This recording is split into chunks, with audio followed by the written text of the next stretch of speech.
Alright, what's going on, dudes, and welcome to Minecraft version 1.3.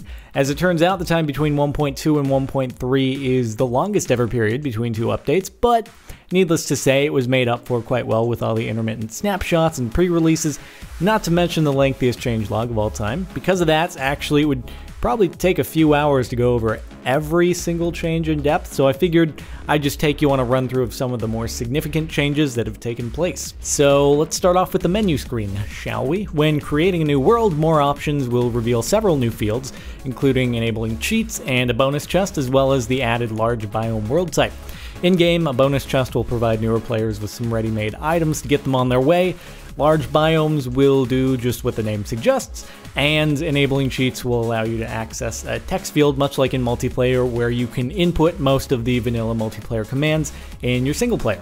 Additionally, you can use cheats to enable Adventure Mode, a new game type that prevents the destruction of blocks or the use of buckets.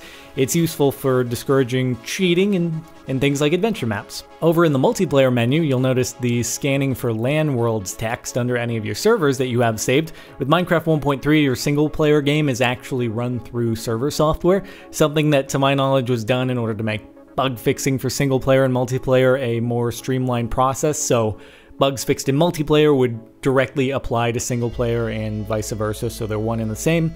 This also allows you to open up your single player world for other people on your network to join without you having to go through any additional server setup. In-game, the creative mode inventory has been overhauled to include categorized tabs for all the different items, including a survival inventory tab with the extra 27 slots of space you normally get in survival mode, and perhaps most useful, a search tab, so you can find any items easily if you aren't sure necessarily what category they belong to. Now, one of the more significant additions comes in the form of emeralds.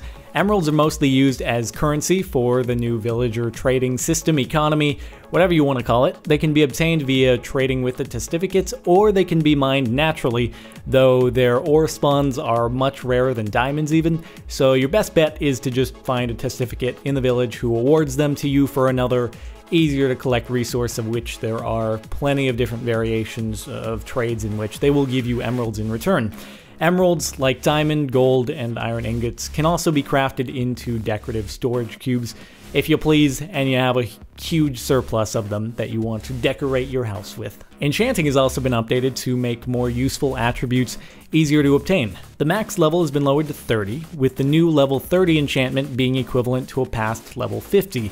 This means now it only takes 18 bookshelves to reach that level 30 maximum.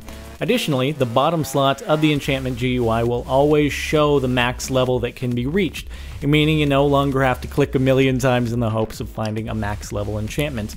Experience is also easier to collect now, with coal, diamond, redstone, and all ingot dropping ores awarding experience upon destruction, and ores like iron and gold awarding experience upon smelting. The crafting recipe for books has also been changed now to require leather, so it's a bit more difficult to create them, but now you can also craft a book and quill, allowing you to write inside of the books and title and sign them when you're finished, so you can read them and share them with your posterity. The new ender chests can be equated to the Minecraft version of Dropbox in a sense, granting you cloud storage of items across any ender chests you have placed in your world.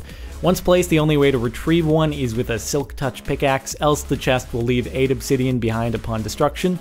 Items will remain in your cloud even if all ender chests in the world are destroyed, meaning if you place in a stack of dirt and then destroy all the ender chests in the world, next time you place one down, you'll still have that stack of dirt available. String can now be placed on the ground decoratively or combined with tripwire hooks to create traps. Destroying string by hand will set off the trap. On the other hand, traps can be diffused with shears to avoid setting off the hooks. For more info on that, you can watch my earlier video on tripwires. I'll leave that annotated in the corner for a few seconds if you want to watch. Half slabs are now available in all different wood varieties and can now be placed as upper half slabs without needing another slab under them. Upper half slabs are also able to support redstone and torches as well. Some of the new terrain generation features include desert villages made out of sand and sandstone. That's the only difference that they have in comparison to regular old villages from the past. Also, they're situated in the desert, of course. And we have desert and jungle temples. Both the desert and jungle temples contain loot. In the desert temple, digging down at the pattern in the center of the structure will land you in a pit with loot chests, as well as a pressure plate that will set off a huge TNT explosion if triggered, so proceed with caution, or else you may kill yourself and destroy all the chests and loot in the process. The Jungle Temple, on the other hand, contains tripwire traps that'll shoot arrows at you from dispensers if triggered, and a lever and piston puzzle that will open up a loot room when solved. Alternatively, you can simply dig into the loot room rather than solving the puzzle, so it's up to you. To wrap things up, some of the more quick changes include zombie pigmen being able to spawn at nether portals in the overworld, furnaces can now be powered by wooden tools, boats will no longer make like the Titanic when faced with a lily pad, signs in buckets stack to 16, cauldrons fill up in the rain, leaves leak water in the rain, cocoa bean plants can be found on jungle trees, levers can be placed on ceilings, and 2-tiered crafting recipes for golden apples yielding different benefits each. Whew. Anyway, that's it for most of the notable changes. On top of what I've gone over here are some minor changes and plenty of bug fixes, so I'll leave the whole changelog linked in the description if you'd like to take a look. Other than that, thanks for watching. If you've enjoyed, it would be awesome if you could leave a rating, and that's it for now. So thanks for watching once again, and I'll see you next time.